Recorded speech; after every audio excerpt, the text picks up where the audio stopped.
Welcome. Thank you, Kenneth. I would like to begin by congratulating Egil and Kenneth with this timely, highly interesting and extremely well-organized conference. I'm repeating what Coco already said. It's really exemplary. Now that the study of Western esotericism is beginning to get established as a new academic field, we must take care that the historical focus on its development from antiquity to the present does not go at the expense of paying serious attention to its many contemporary manifestations. So it's excellent that this agenda of contemporary esotericism is now firmly put on the agenda, and I really look forward to the forthcoming volume and to further developments of research in this field. Now, in my lecture for today, I have decided not to focus on contemporary esotericism in a general sense or on theoretical or methodological perspectives, as done by my colleagues in the other keynote lectures. Instead, my goal is simply to call attention to one specific dimension of esotericism in contemporary society that has come to interest me in recent years and that has not yet received the scholarly attention that, in my opinion, it requires on the basis of its social relevance and its historical influence. I have coined the new term Entheogenic Esotericism for it. I've Googled it and nobody had used it before, so I'm really happy about that. And I can assure you that, that the title was not chosen lightly. It refers to the religious use of psychoactive substances as means of access to spiritual insights about the true nature of reality, or in other words, as avenues towards gnosis or higher, even absolute knowledge, terms that we all know from discussion of esotericism. Now, the substantive entheogen was coined in 1979 by a group of ethnobotanists and scholars of mythology, and you see the reference here on the slide. They were concerned to find a terminology that would acknowledge the ritual use of psychoactive plants reported from a variety of traditional religious contexts, while avoiding the questionable meanings and connotations of currently available terms, notably hallucinogens and psychedelics. As suggested by its roots in Greek etymology, entheos, natural or artificial substances can be called entheogenic, respectively entheogens, if they generate or bring about unusual states of consciousness in which those who use them are believed to be filled, possessed, or inspired by some kind of divine entity, presence, or force. So that is really what it means. Now, while the altered states in question are pharmacologically induced, such religious interpretations of them are obviously products of culture. Please note that the terminology of entheogenic or entheogens is etymologically close to that of enthusiasmus or enthusiasm, which likewise refers to a state of being filled with the force of divinity. Now, although the terms entheogen and entheogenic were invented with specific reference to the religious or spiritual use of psychoactive substances, it is important to point out, although this broadens current understandings of the term, that if we take the notion of entheogenic religion literally, then it does not strictly imply the use of such substances. After all, there are many other factors that may trigger or facilitate a state of enthusiasmus or enthusiasm. For example, specific breathing techniques, rhythmic drumming, ritual prayer, incantations, fasting, meditation, and so on and so forth. This was already the case in antiquity. It remained so with all kinds of enthusiastic cults in the early modern periods, discussed, for example, in recent scholarship by Ann Taves and others, and it still remains the case today. It will therefore be useful to distinguish between entheogenic religion in a narrow and in a wide sense. With respect to the wider category, entheogenic religion sensu lato, one could think of such cases as, for instance, the ritual practices known as theurgy, described, for instance, by the 3rd, 4th century Neoplatonic philosopher Jamblichus, the complicated techniques known as ecstatic Kabbalah, developed by the Jewish mystic Abraham Abilavia in the 13th century, or even the experiences of being filled by the Holy Spirit in contemporary Pentecostalism. All that would fall under the definition. The historical evidence in Western culture for entheogenic religion in a narrow sense, that is, involving the use of psychoactive substances, is a contentious issue to say the least, and I will not go into it today. Just in order to establish that we are not pursuing a chimera here, it suffices to point out that the existence of such kinds of religion is well documented from other parts of the world. One can think, for instance, of the various indigenous cultures in the Latin American or African context, or organized religions such as the various Brazilian ayahuasca churches, Santo Daime, União de Vegetal, or the Native American church and its sacramental use of peyote. In this lecture, however, I will focus exclusively on one particular trend of contemporary esoteric religion in a narrow sense, one that may be defined, I think, as a form of entheogenic Western esotericism. Now, that entheogens might have a legitimate place in religion at all is controversial among scholars, but for reasons that have less to do with factual evidence than with certain ingrained prejudices that are rooted in Western intellectual culture. I would like to emphasize three of them. First, the crypto-Protestant prejudice. Second, the idealist prejudice. And third, the drugs prejudice. Firstly, on the crypto-Protestant assumption that religion implies an attitude in which human beings are dependent on the divine initiative to receive grace or salvation. On that assumption, the use of entheogens is bound to suggest a magical and therefore not truly religious attitude, an attitude in which human beings themselves dare to take initiative and claim to have the key of access to divinity rather than receiving it from God. Now, such a distinction, in which of course the former option is coded positively and the latter negatively, such a distinction makes intuitive sense to us because modern intellectual culture since the Enlightenment has internalized specific Protestant assumptions to such an extent that they appear wholly natural and obvious to many people. But these assumptions are highly problematic. The underlying opposition of religion versus magic as reified universals has been thoroughly deconstructed in recent decades as artificial and ethnocentric to the core. It depends on normative modernist ideologies and implicit hegemonic claims of Western superiority that are rooted in heresiological, missionary, and colonialist attitudes and mentalities, but that cannot claim universal or even just scholarly validity, in my view. Ultimately, based upon the theological battle against paganism, the magic versus religion assumption, including its manipulative versus receptive connotations, is a distorting mirror that fails to account for the complexity of beliefs and practices on both sides of the conceptual divide. A second cause of controversy is more philosophical in background and has to do with certain idealist frameworks and assumptions that seem so natural to Western scholars that they are seldom reflected upon. Religion is generally supposed to be about spiritual realities, not material ones. Therefore, the claim that modifying brain activity by pharmacological means might be a religious pursuit seems counterintuitive. It comes across as a purely technical and quasi-materialist trick that cheats practitioners into believing that they are having a genuine religious experience, when in fact they are not. Well, however, such objections are extremely problematic as well. Firstly, they wrongly assume that there are scholarly procedures for distinguishing genuine from fake religion. Secondly, they ignore the fact that any activity associated with mind or spirit is inseparable from neurological activity and brain chemistry. In our experience as human beings, we know of no such thing as pure spiritual activity, unconnected with the body and the brain. If it did exist, we would be incapable of experiencing its effects. Since all forms of experience are bodily phenomena by definition, it is arbitrary to deny authenticity to entheogenic religion merely because of the particular method that it uses to influence the brain. Final cause of controversy is, of course, the well-known rhetoric employed in the war on drugs since the end of the 1960s. Now here the polemical use of reified universal categories is again decisive. Rather than carefully differentiating between the enormous variety of psychoactive substances and their effects, the monolithic category of drugs suggests that all of them are dangerous and addictive.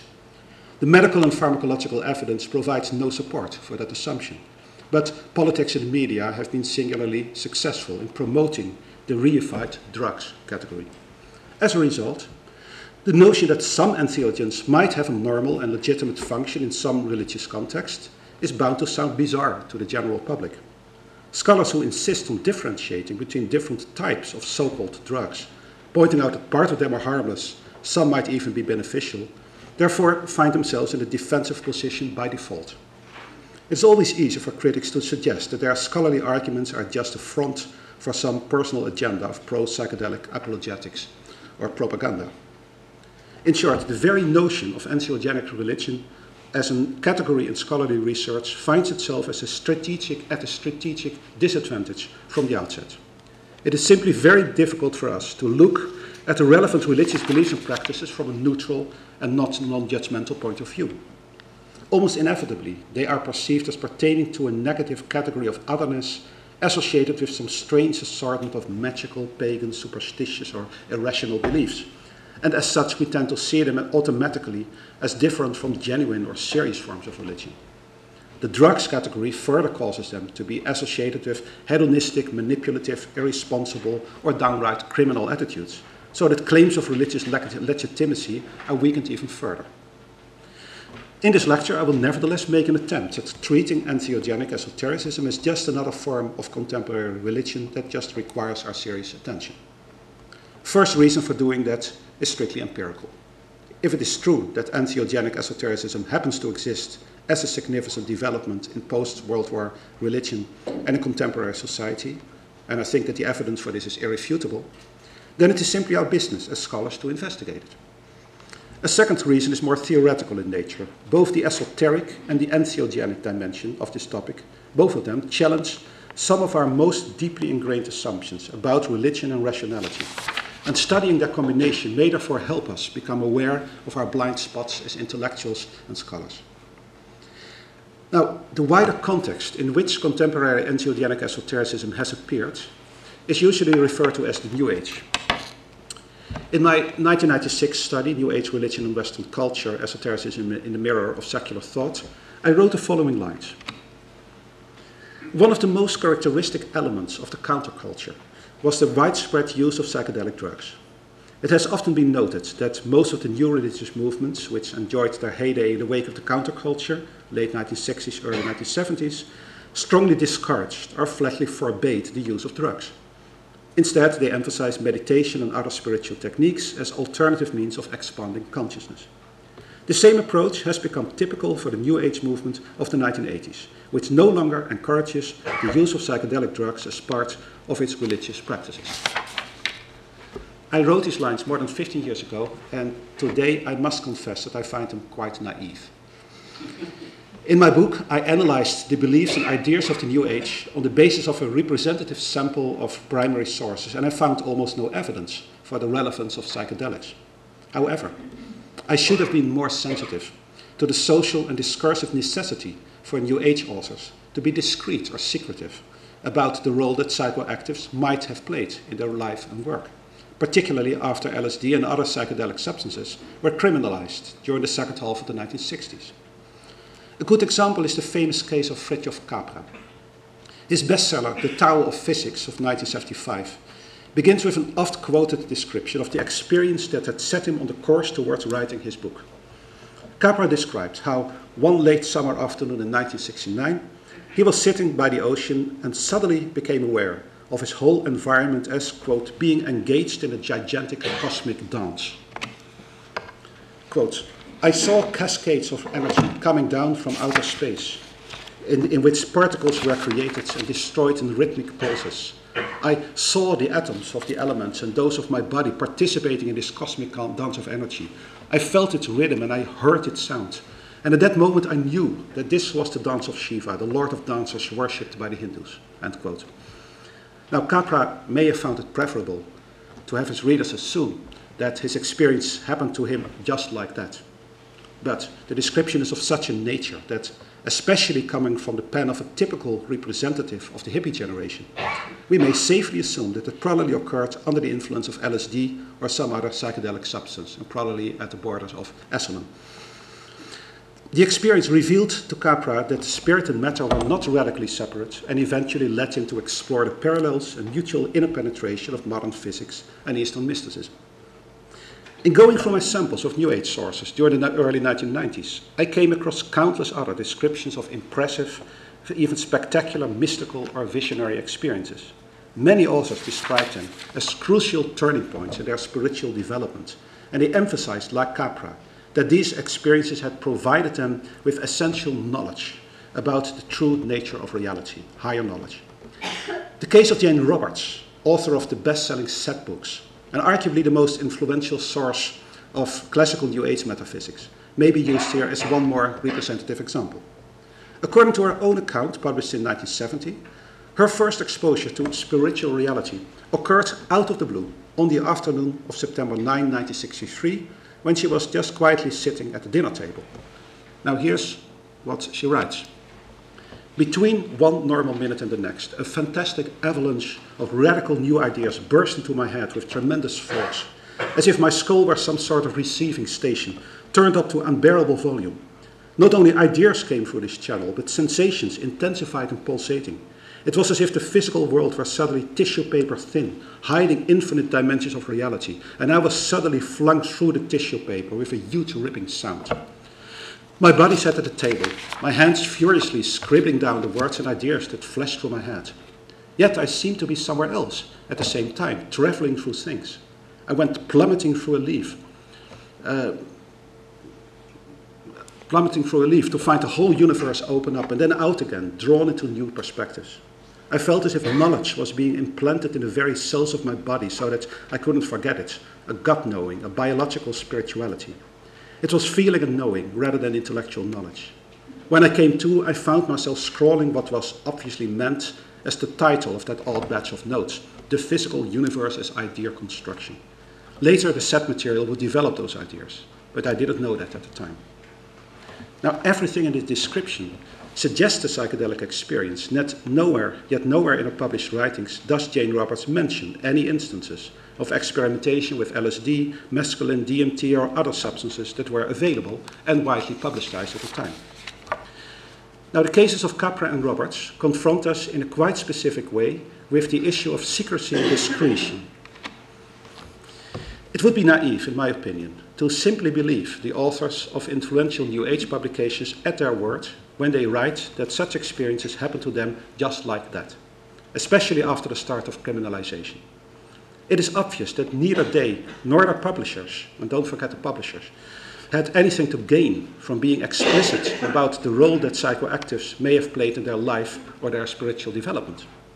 After all, if you wish to convince a general readership that the universe revealed its true secret to you, that you found yourself communicating with superior spiritual entities on other planes of reality, or that you saw spectacular visions of other worlds, then it just does not help your credibility to tell them that, well, it all happened while you were tripping on acid.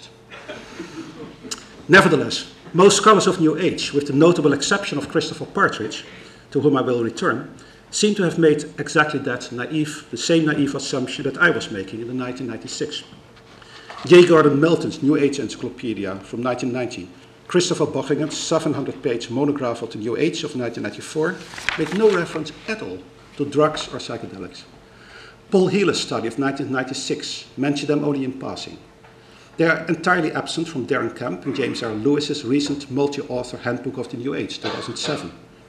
In the pioneering volume Perspectives on the New Age, edited by Melton with Lewis, only one author said at least something about it. In her research on the Ananda World Brotherhood Village, Susan Love Brown noted that many of its members had evolved from an initial use of drugs towards an emphasis on drugless techniques such as meditation. Michael York's Emerging Network, 1995, emphasized the same point, quoting Marilyn Ferguson's bestseller of 1980. Quote, "The annals of the Aquarian conspiracy are full of accounts of passage, LSD to Zen, LSD to India, psilocybin to psychosynthesis." Evincing a similar pattern, a monograph by Sarah Pike and an overview for the general public by Neville Drury, both 2004, referred to psychedelics only in discussing the 1960s counterculture, implying that it ceased to be a factor after that period. Now, that a widespread shift from drugs to meditation occurred during the 1970s, there's no doubt about this. And it is easy to understand that for organized groups, spiritual communities, new religious movements, that it became a practical necessity to regulate or prohibit drug use among their membership. But this should not make us overlook the other side of the coin. Putting an emphasis on how they had moved from hedonistic drug use to more respectable and safe alternatives was simply quite convenient for erstwhile counterculturalists who were getting older and were getting children. They were losing popular credit due to the excesses of the psychedelic era and the criminalization of psychoactives. And so it was in their best interest to emphasize the pursuit of spirituality as a healthy and socially responsible way of life rather than advertise the use of drugs. As a result, it is often impossible to determine with any degree of certainty how many of the spectacular and life-changing experiences highlighted by New Age authors in countless popular books, how many of them were in fact linked perhaps to clandestine experimentation with psychoactives, and how many of them somehow occurred spontaneously, resulted from specific drugless techniques, may have a psychiatric background, or were simply invented or exaggerated.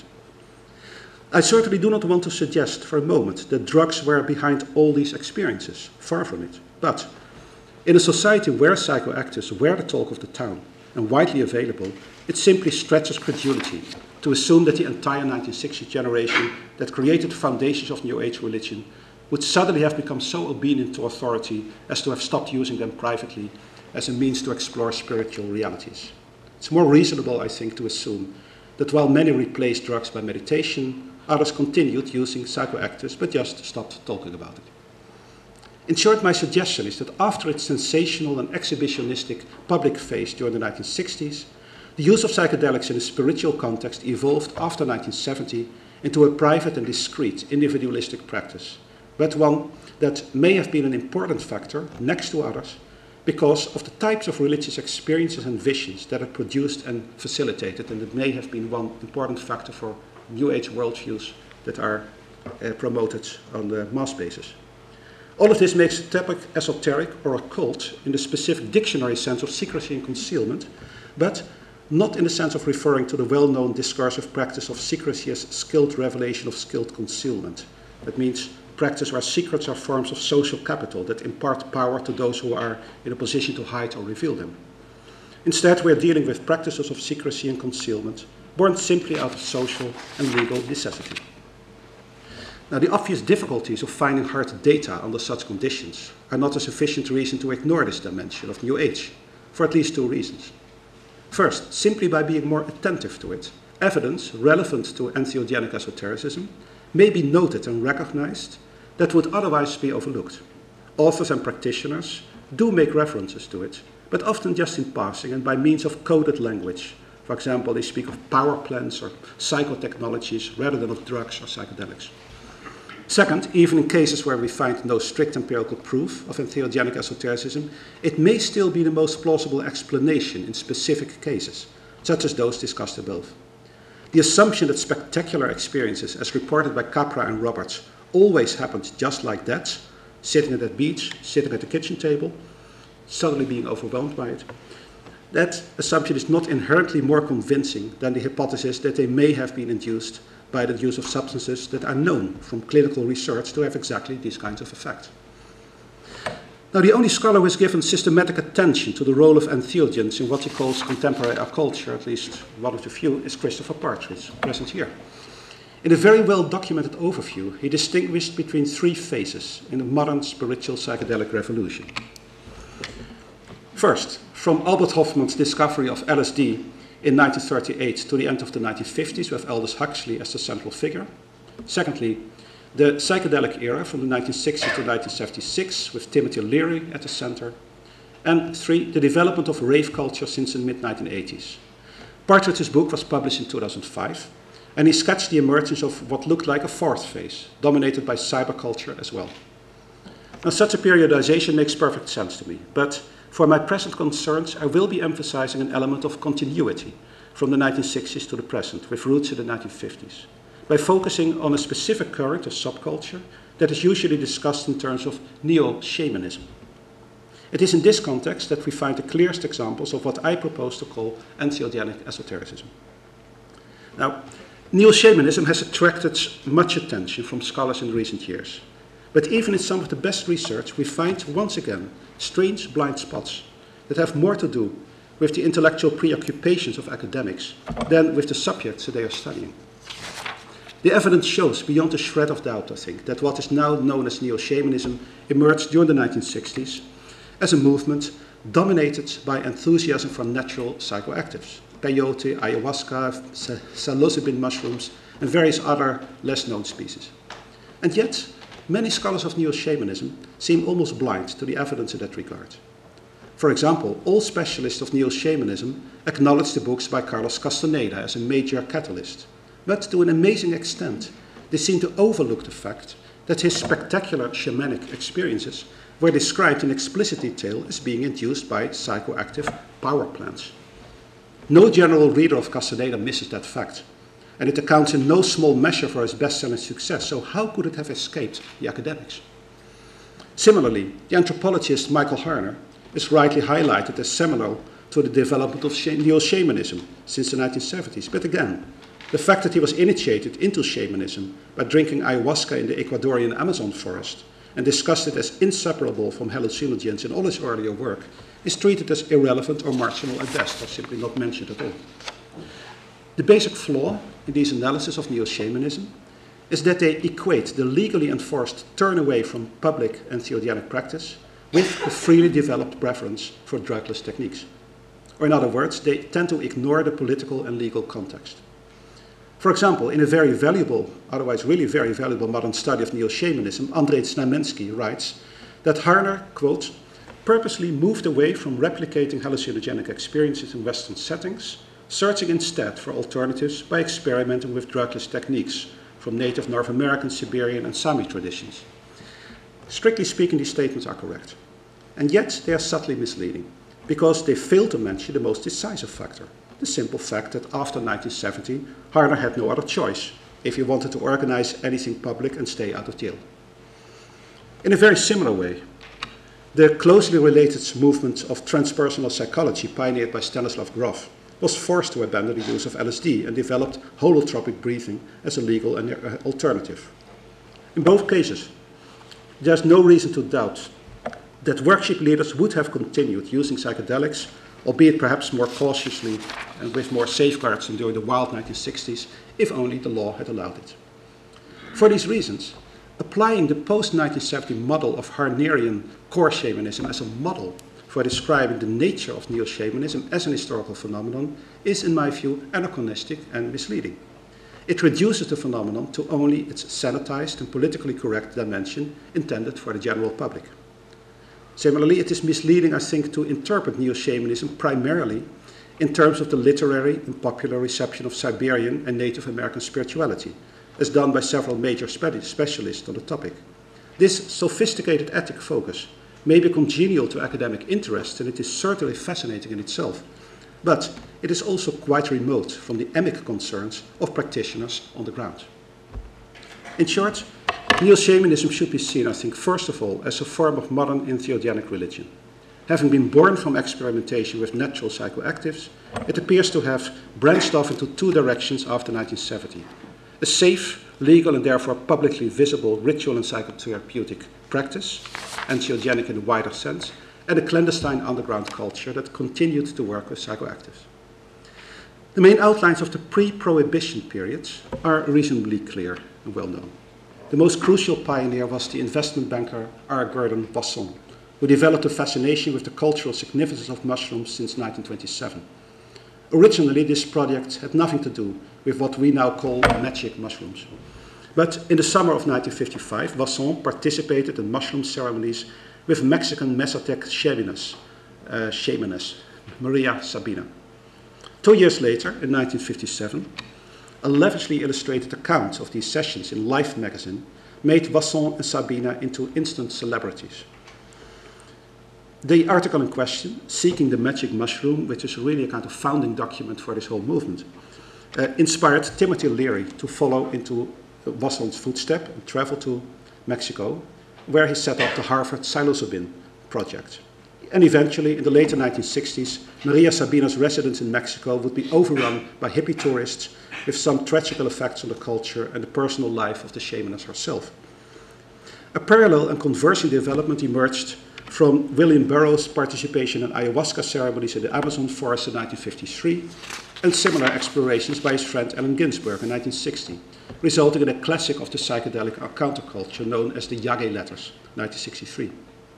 Riding the wave of growing popular excitement about these indigenous entheogenic traditions, anthropologists like Carlos Castaneda and Michael Harder began exploring Mexican and Amazon traditions. And it's on this basis that they eventually became literary and practical founding figures of what was to become known as neo-shamanism. Now, after the prohibition of psychoactive drugs, this original form of neo-shamanic practice must have somehow continued as an underground tradition through the 1970s and into the early 1980s. How this happened exactly and on what scale, which personal networks were involved, how they developed, how its participants communicated and exchanged information and psychoactives, remains largely unknown at present, at least to my best knowledge. Since many participants and sympathizers are still alive and potentially available for interviews, I hope that somebody will pick up the question and try to write a history of this lineage, particularly for the silent period of the 1970s and the early 1980s. In any case, there's no doubt that with the emergence of rave culture in the mid-1980s and the spread of the internet, entheogenic neo-shamanism, in the narrow sense, re-emerged in public view.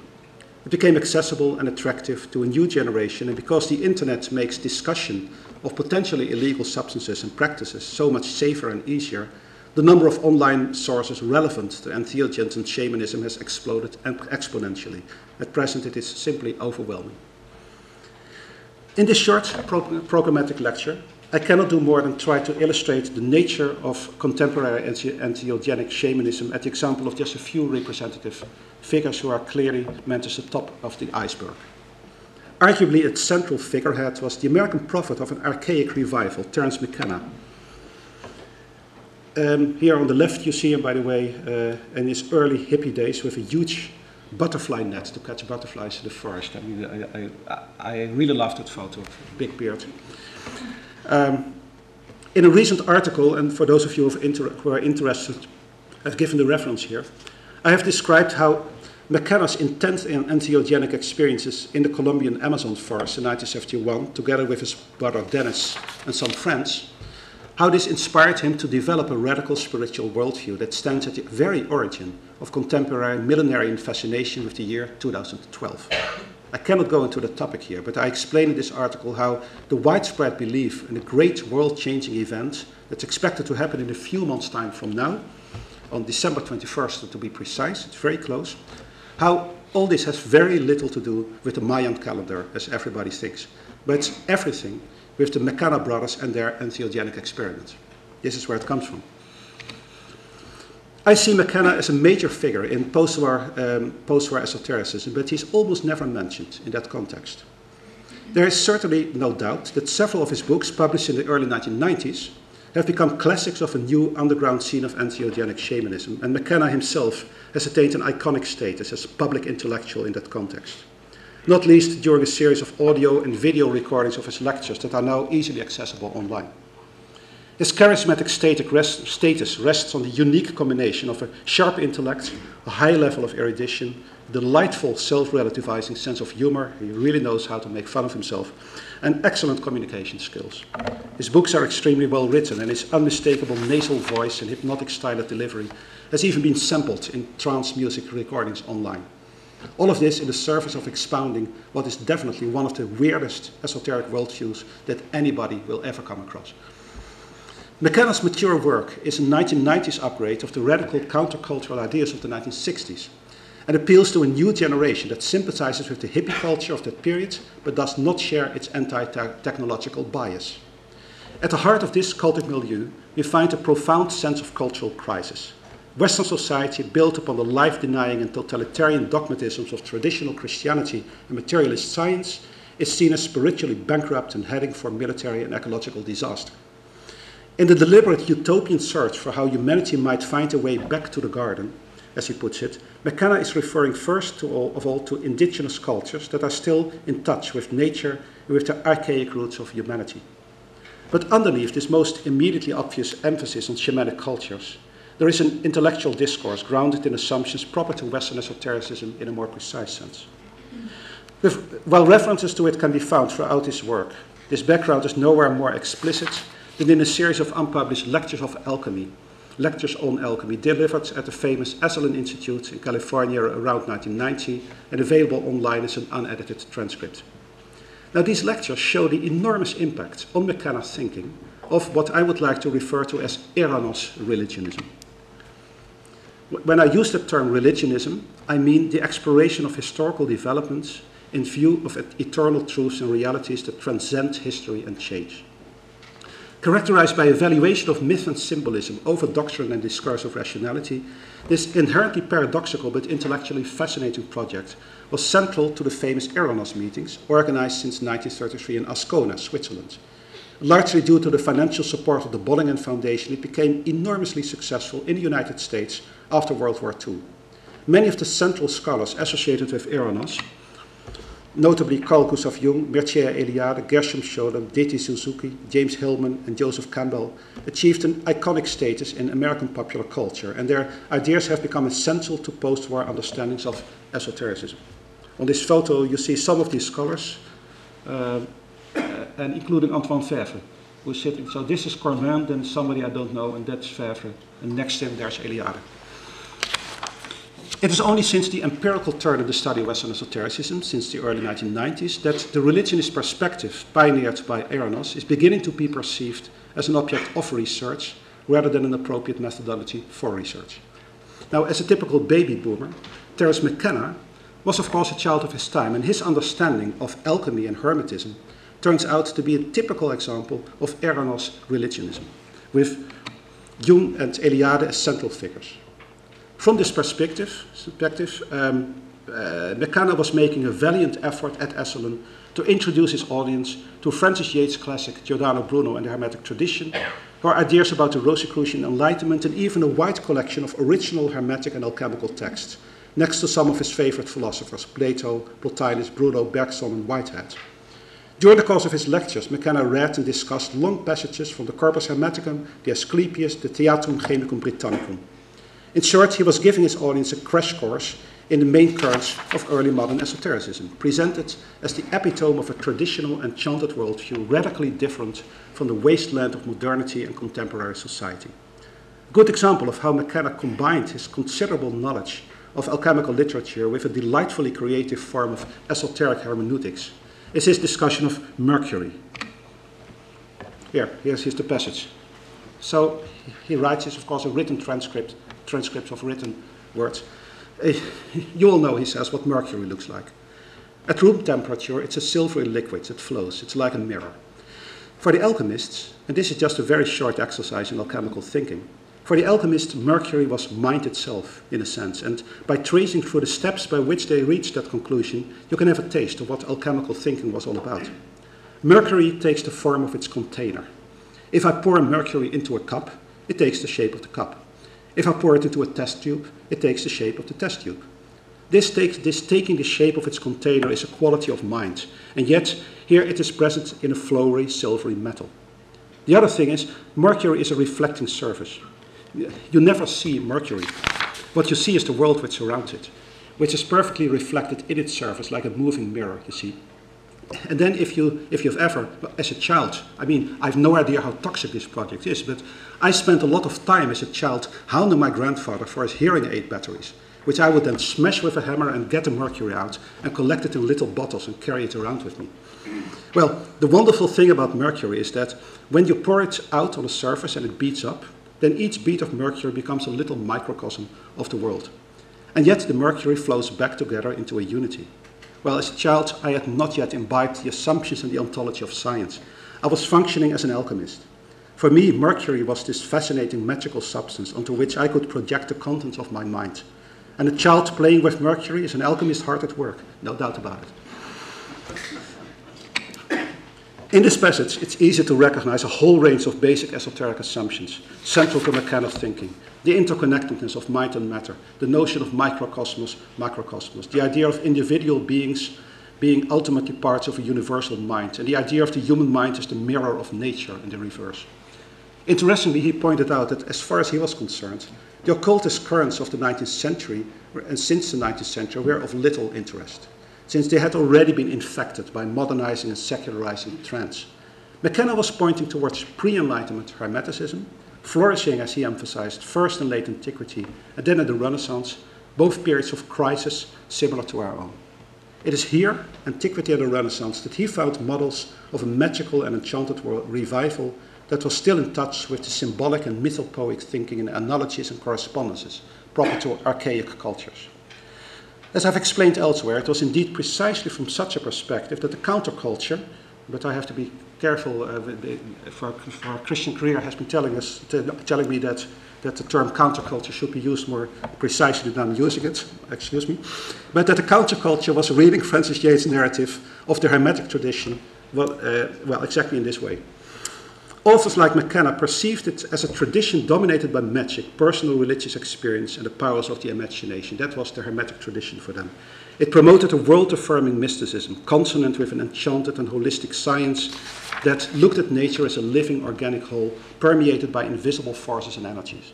And it reflected a confident, optimistic, forward-looking perspective that emphasized humanity's potential to operate on the world and create a better, more harmonious, more beautiful society. To all this, McKenna now added a direct avenue towards the attainment of gnosis, the use of entheogenic substances. Few participants in the contemporary subculture of entheogenic neo-shamanism are as well read in alchemical and hermetic literature as McKenna was, but they do share his basic worldview. Now, in my recent book, Esotericism and the Academy, I've argued that the various currents and ideas that may be constructed as esotericism have ultimately emerged from the encounter in Western culture between biblical monotheism and Hellenistic paganism. First, they share a rejection of the classic theological doctrine of creatio ex nihilo, the creation out of nothing, emphasizing instead that the world is co-eternal with God. This basic principle may lead to an extreme Gnostic dualism or to a radical pantheism, but most commonly it has taken the shape of a cosmotheism. I'm adopting the term from Jan Assmann, in which the divine is present in the visible world of creation without being identical with it. From this first principle, there emerges a second one, the belief that as human beings, we are able to attain direct experiential knowledge of our own divine nature.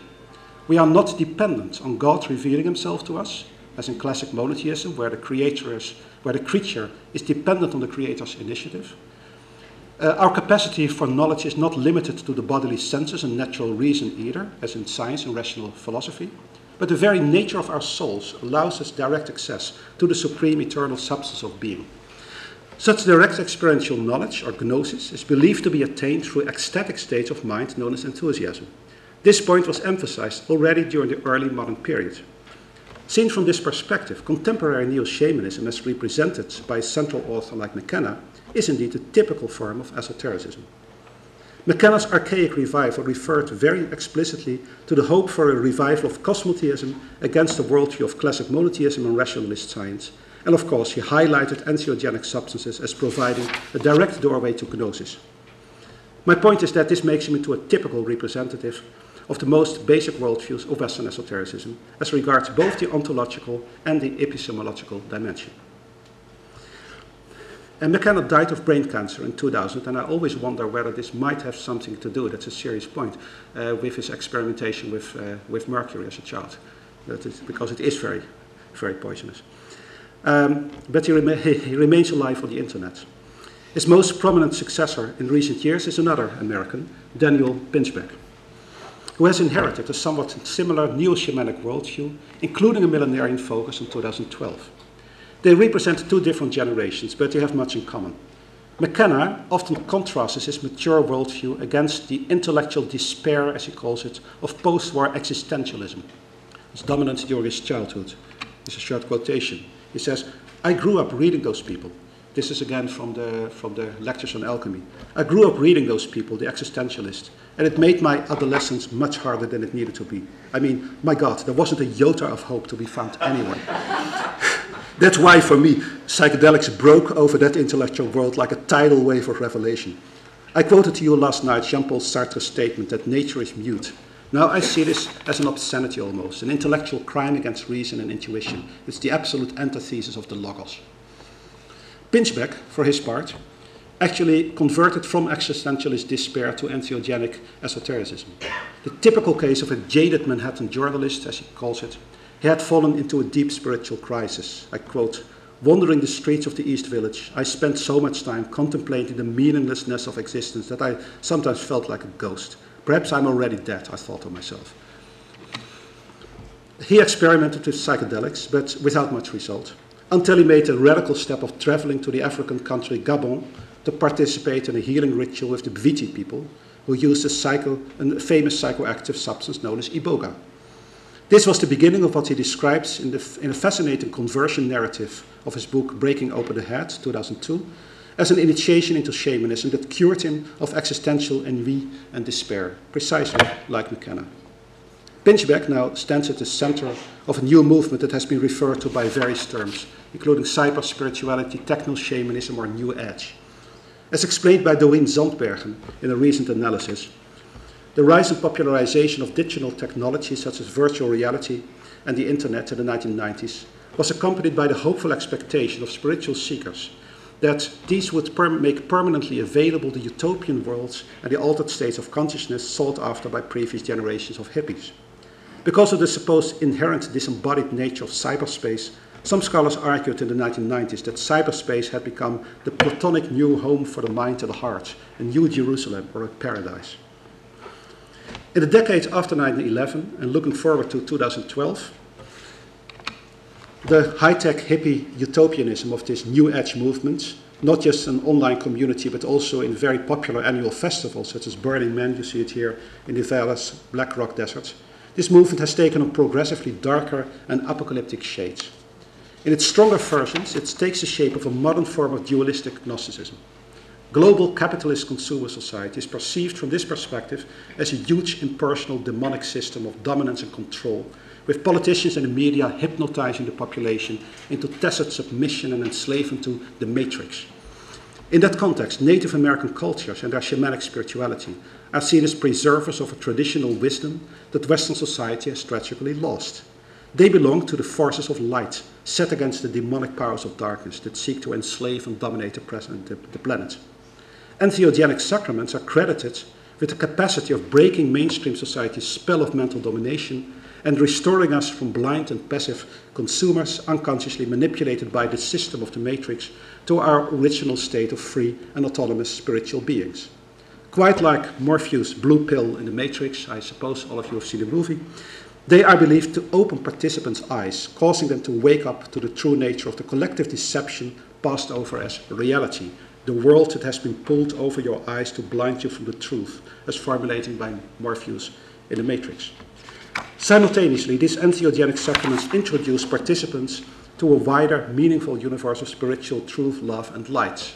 This is the basic narrative. In short, they are seen as providing gnosis in a gnostic dualistic rather than a hermetic sense, as in McKenna, a salvational knowledge of the true nature of oneself and of the universe, which does not just open the individual's spiritual eyes, but liberates him from dominion by the cosmic system. We should not underestimate the popular impact of films like The Matrix, next to a whole series of others that play with the basic themes of illusion and reality, on popular consciousness. In the terminology of Victoria Nelson, they are representative, I think, of a latently or explicitly gnostic sub-zeitgeist that also finds expression in a variety of other modern popular media, such as comics or computer games. In his recent book, Mutants and Mystics, the American scholar Jeffrey Kripal has demonstrated the pervasive presence of Gnostic and other forms of esoteric mythology in these extremely popular contemporary sources. And this is obviously a wide field of exploration for contemporary esotericism. I'm almost there. It is, of course, impossible to predict how the contemporary manifestation of entheogenic esotericism will develop in the future. But that it already represents a significant phenomenon in contemporary culture is clear to me, and scholars of religion have an obligation to study these phenomena closely and find ways to place them in their proper historical, social, and cultural context. The gist of this lecture is that in order to do so, scholars will need to take the phenomenon of entheogenic religion much more seriously than they have been doing so far. Whether we like it or not, we are dealing here with a vital and vibrant dimension of popular Western spirituality that has been with us for more than half a century now and shows no signs of disappearing. It challenges traditional assumptions about what religion is all about, and its radical focus on ecstatic gnosis within a cosmotheistic context, or sometimes dualistic context, makes it particularly interesting from the perspective of the study of Western esotericism. Specialists in the field of contemporary religion should become aware of our inherited blind spots regarding the role that entheogens have been playing in this context for at least half a century now. That role is not marginal, but quite central. as I've tried to argue. It requires serious study. Scholars may have agendas and preoccupations of their own, but these cannot be an excuse for refusing to take notice of what is happening right in front of our eyes right now. Thank you.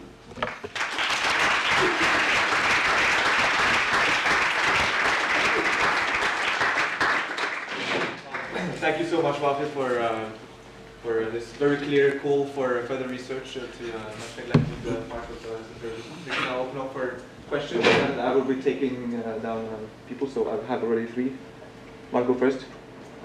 Yes, I have 2 comments and a small question.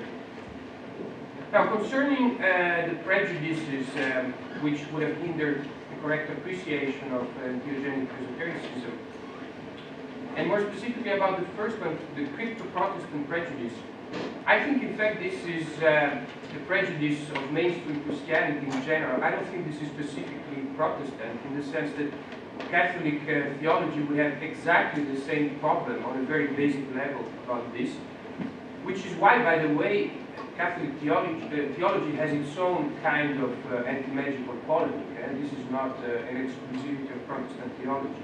So I think this is just a very general Christian prejudice, and you would have exactly the same kind of attitude with Catholic authors with respect, for instance, to entheogenic esotericism. Basically, maybe I can address it right away. Basically, I agree with you. It is just that that in Protestantism, this argument has been made much more strongly and more polemically than anywhere before. And also, what was in my mind was I was half thinking of J.Z. Smith's arguments about the influence of Protestant biases in the study of religion. These have become ingrained to a great extent in the study of religion. That is what I have in mind. But of course, I basically agree. Yeah, that's good. Now, secondly, very briefly, I think in telling the history of entheogenic esotericism, at least one footnote, of course, would have to be devoted to Alistair Crowley, who is really an important figure there. And there is an important channel through which Crowley reaches the counterculture of the 50s and the 60s, and this is kind of tender. If you think of Inauguration of the Pleasure Dome, which I think was produced in 1956, you have very, very explicit and clear references to entheogenic esotericism as you define it. So that's very clear. The source, obviously, is Alistair Crowley, who, by the way, also conceptualizes entheogenic esotericism in a certain way, very explicitly. And finally, the very short question. Does McKenna refer explicitly to French theism? Yes, very explicitly. In his lectures on alchemy, he goes in greater detail, recommending Giordano Bruno and the Hermetic tradition, and the Rosicrucian Enlightenment. Yes. Okay, I've got 4 people on the list. I think let's try and be concise. Kobe first. Yes, thank you very much for this rich picture of an important field. And I think your core argument, if I understand it correctly, remains a little bit hypothetical, isn't it? So because I would buy your argument that in the 1950s and 60s, because this is also explicit, this is part of their biographies, that entheogenic or LSD and so these practices were part of their spiritual experience. And I'm not so sure whether I can follow you on in the prolongation of this discourse, and I think this remains for the time being hypothetical, as you yourself say. The next step would be, it's easy to prove or to falsify, of course. You just have to set up a survey and ask these people about their kind of social science research can answer your question very easily. But just to give you my experience with these, because I interviewed these people in the Scandinavian Center for Shamanic Studies in the Michael Harner network, and I worked with Jonathan Howitz, who was the same generation as Michael Harner, and his good friend in the beginning before they separated. And I asked these questions, and in that generation, and also in the participants, drugs or entheogenic plants played absolutely no role. So from my own experience, I would say in the second generation, I'm not so sure whether they just hide their experience. No, I agree. there are ways to test it. No, the point is, let me clarify, because I agree. That's what I meant to suggest is that neo-shamanism emerged as an entheogenic movement in the strict sense, based on entheogenic substances. Then it branched off into two directions. One of which is what you're talking about, and I think that in many cases this may not have been a case just of being forced to, but these movements really moved away from using substances, and maybe not only out of necessity but out of conviction. So yes, but at the same time, I'm very interested in what happened with the narrowly entheogenic movement. That it becomes hypothetical, I don't agree entirely, because from the 1990s on, with McKenna, etc., it is explicitly entheogenic again. There's no doubt about it, that there is a current milieu of using entheogens in neo-shamanic context, which is very much alive. So that is not hypothetical, that is really, there's abundant proof. The interesting part is what happened in this silent period, and is it possible to find still enough historical evidence to write a history of it? It is an hypothesis, you're right. I'm not sure whether anything can be found, but I'm employing a kind of hermeneutics of suspicion. I would like to see what can be found, but it may be very difficult. The situation of being confronted with the necessity of secrecy and discreteness is a very serious hindrance to empirical research, absolutely. So it is hypothetical, but it is worth trying to prove the hypothesis as far as we can. That's all I'm saying. Next is George. Yeah. Marco's question already preempted the one I was originally going to ask. That definitely be the last one. No. But so I'll just translate it into a more general historical question. In a historical sense, do you think that there's something about the use of entheogens that tends toward contributing to esoteric practice, or entheogenic esotericism particularly, or do you think that there's strong association with esoteric things, shamanic things of the New Age in this sense is because of the rejected knowledge effect that esotericism and entheogens are both being rejected by the Western discourse, and so they tend to go together in this sense more? Well, it's a tricky question, but I think essentially there are some counter-arguments, but essentially it seems to me, like I said at the very beginning, that the interpretations put on this kind of experiences are products of culture. So, so it is, there's the basic drug setting argument. It is the set and the setting largely determine the nature of the experiences that are being experienced. There is an argument, there is a counter-argument which says that there is something to these substances that inherently tends to lead to certain kind of worldviews. That's a very delicate and difficult question. I would stay for the moment on the safe side and think no. It is basically the set and the setting that determines how these things are being interpreted, and of course in a context where entheogens are problematic and almost by nature becomes countercultural against the mainstream and against the establishment, it only stands to reason that they will also be used to undermine worldviews that are also against that same establishment and the same worldview. All right, I think there was one there. Yeah, there was a question regarding the scholar approach.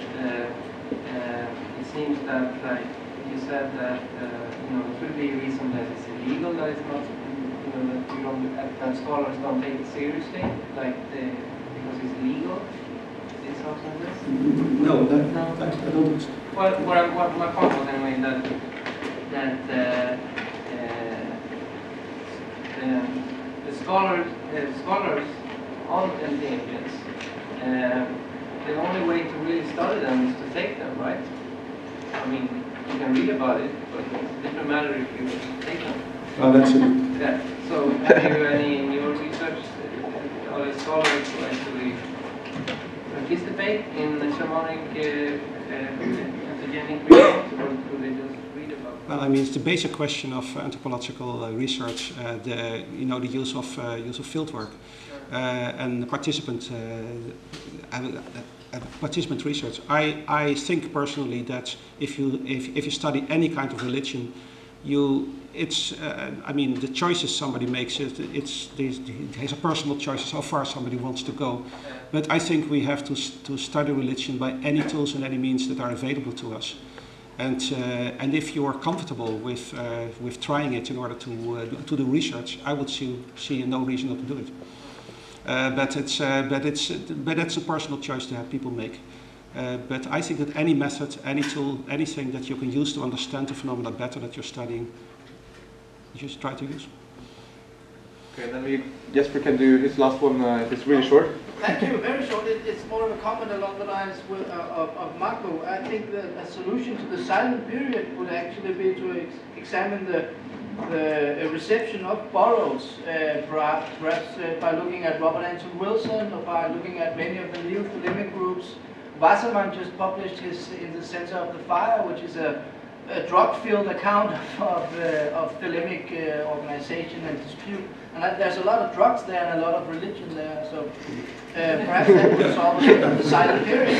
But let me make one more comment about the silent period thing. What I'm really saying is that since we have not been attentive as scholars to this dimension, we tend to overlook evidence that's actually there. And one example, I was just talking about this with Herod Tilton in the lunchtime. A famous classic of 19th century occultism, Ghostland, is a nice example. It's about all these radical astral travels, etc., made by mesmeric techniques, etc. But where it's very clear, and there are several passages where it explicitly advocates the use of entheogenic substances in order to facilitate astral travel, etc. It is just that nobody picks up on it and nobody mentions it, but the evidence is there. And I think that this is a kind of a pattern, that there might be much more evidence than we think if we only are attentive to it. All right, I'm afraid we have to close it there. So thanks again to Wouter.